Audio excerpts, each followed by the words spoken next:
Andrew Hawnt here. Before we get on with the story for this episode, Aeona, The Wake of Time, I just want to say thank you to everyone that's been checking out the Compendium 2020 stories. It's been great fun putting these together. I love writing the stories, I love putting the videos out. It's taken me to some unexpected places with my writing, which is good. It helps me grow, it helps me develop, and hopefully it gives you something to listen to while we're all still kind of on lockdown. I hope you're all well. The story you're hearing tonight, you will meet the first of Compendium 2020's recurring characters. A steampunkish, time-travelling lady with a big top hat called Aeona, inspired by things like my love of Doctor Who in all its guises and lots of other time travel stuff.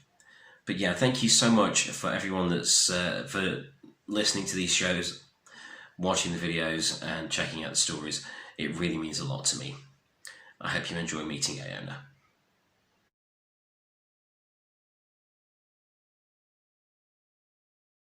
Aeona, The Wake of Time by Andrew Hawnt. Her chronometer chimed. Aeona had arrived at the edge of time. "Aeona Gardinier," boomed the voice of the gatewatcher. "What is it this time?" The body was still coalescing from the swirling cog-shaped portal she'd arrived through. She straightened her top hat and cleared her throat. Beyond the portal, the gatewatcher could see an army rushing towards it. Their energy weapons blazed, but none could cross the boundary. Aeona glanced back at her pursuers, stuck her tongue out and waved. The portal span shut, leaving her alone outside the gigantic bronze entrance to the Eight's fortress. "Spot bothering 3 years at once," Aeona said, almost looking pleased with herself. "I think that's a personal best. Can I come in?" The gatewatcher sighed. "Aeona Gardinier, the Eight are expecting you, I take it?" He shifted in his robes, giving Aeona a glimpse of the strange amalgamation of stolen human limbs and machine parts that had long since replaced his original form. He pulled a data slab out of a hidden place beneath the robes and thumbed across its screen. "You're not due for another 3 cycles. What are you doing here now?" "I'm here because I made a lot of people angry in 3 times, tried to stop some wars, toppled a government, blew up a moon full of guns, and made a nightmare god turn into rainbows. Now half the galaxy wants me dead across history. The cumulative effects of 3 simultaneous instances of temporal war breaking out have caused a chronoschism at the heart of time." "Bloody hell, Aeona," the gatewatcher grumbled. He tapped on the screen. "I'll let the Eight know you're already here." Aeona span. The air behind her undulated and crackled with light as another portal opened, right where hers had closed. Energy blasts hurtled at her through the moment it was opened.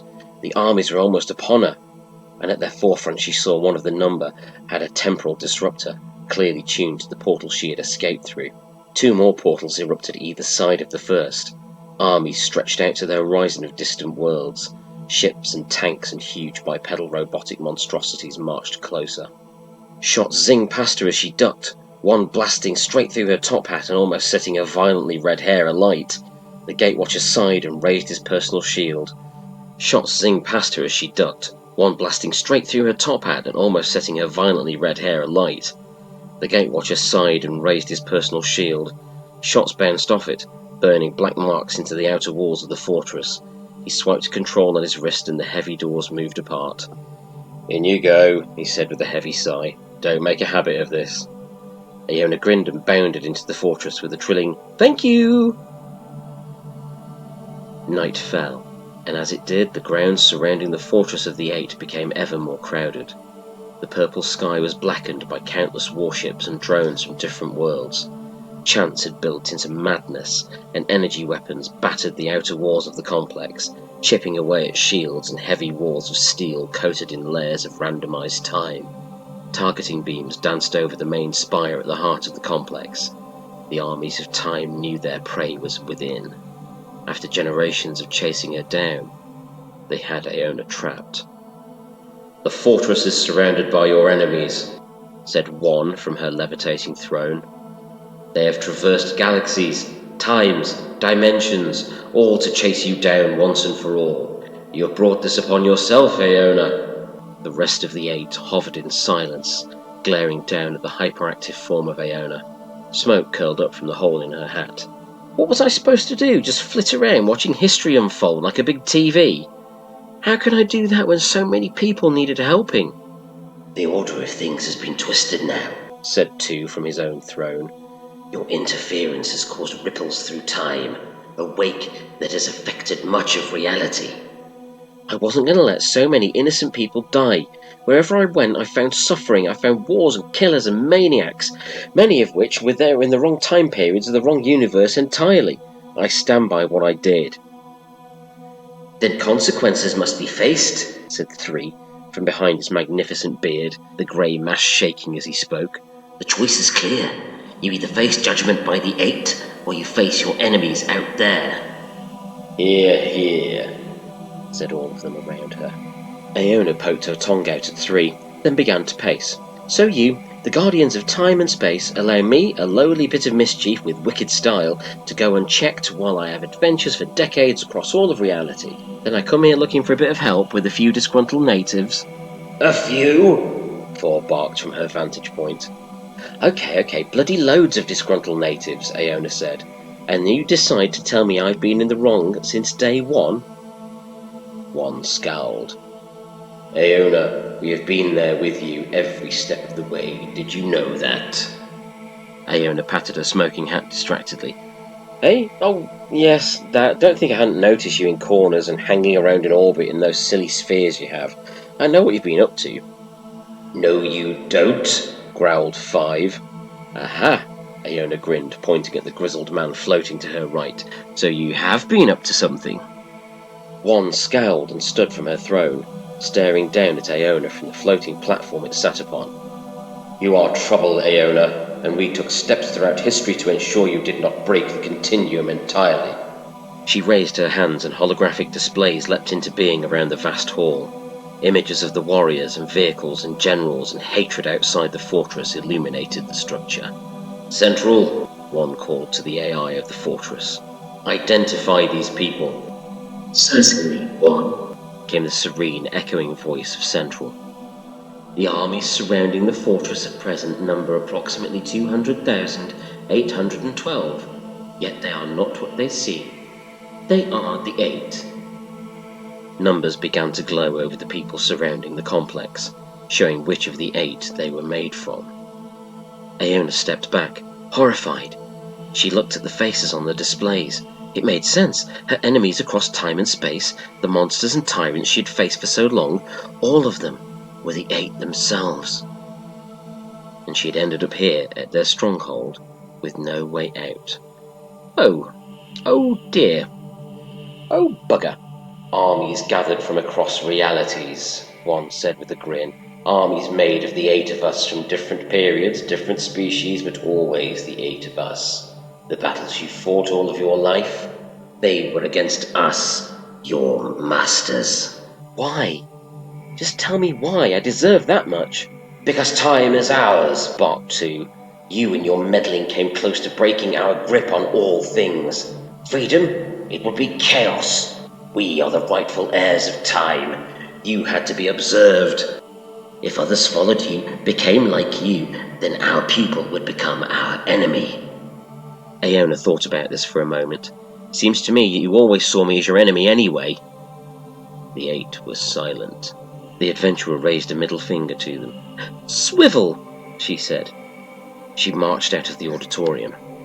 The gatewatcher stared in astonishment when Aeona strode out of the fortress again. The armies fell silent, just as shocked. Targeting beams focused on her from ships overhead, from heavy vehicles on the ground, and from thousands of soldiers from across time. They knew her well, and thus waited for the inevitable trick up her sleeve. Aeona raised her hands in surrender. This is it, she shouted to the amassed throng. This is the end. You're all here for one thing, to kill me. So do it. The times you're from have already been altered. You can't unsave the lives I saved. They are fixed points. All you'll do is stop me from messing up your futures. But what futures would they be anyway? Eons spent controlling worlds, playing at being gods without ever really living. I'm not like you, despite what my DNA may say. At least I made those ripples. I hope they keep people fighting you forever. Go on then, you time-travelling cowards. She paused, tuck in the sight of countless enemies bent on her destruction. Do what you came here for. Fire! They did. The crowd pulled their triggers, ships let fly with missiles, cannons, plasma weapons. Ground vehicles pumped heavy weapons at the unarmed young woman. Explosions rocked the fortress entrance. The gatewatcher cried out in horror as Aeona vanished in a haze of gunfire and devastation. Then she laughed. The sound rang out around the ships, across the armies. It rained from the heavens like glittering snow. Along with the laughter came the song of countless shimmering portals, holes in time and space that swallowed every single shot aimed at Aeona. She glanced around at the portals that had sprung up around her in a perfect sphere. Each of them carried her own energy signature. Each of those portals had been made by her, or at least versions of her. Aeonas from across countless realities laughed together as the barrage from the armies of the Eight was swallowed, siphoned, redirected. She winked at numerous versions of herself, some male, some female, some like her, some completely different. They winked back. The ripples had indeed been felt across the multiverse, and those ripples had become realities in their own right. The armies of the Eight began to scream. Their war machines crumbled into strange, warped rubble. Ships fell from the sky with apocalyptic impacts. Soldiers burned and blazed with blinding light. Their onslaught had been transported inside the fortress itself, annihilating the core of their being. The Eight had been obliterated by their own hands. The portals winked out one by one. As the last one vanished, Aeona stood alone by the ruined stronghold. Devastation surrounded her. The portals winked out one by one. As the last one vanished, Aeona stood alone by the ruined stronghold. Devastation surrounded her. The heart of an empire had been wiped out by its own weapons, its own people. They had vanished into glittering stardust, and the universes that knew would ring out songs of liberation. A little distance away, the gatewatcher let down his shields. "You knew, didn't you?" Aeona grinned and shrugged. She tipped her hat to him and circled a hand before her. The portal shimmered into being, and she took a couple of steps back, ready to jump into it. "Now that you're free," the gatewatcher said, dumbfounded. "Where are you going?" "I have no idea," Aeona said with a grin that had been the last thing so much evil had seen. "I'll send you a postcard." She jumped.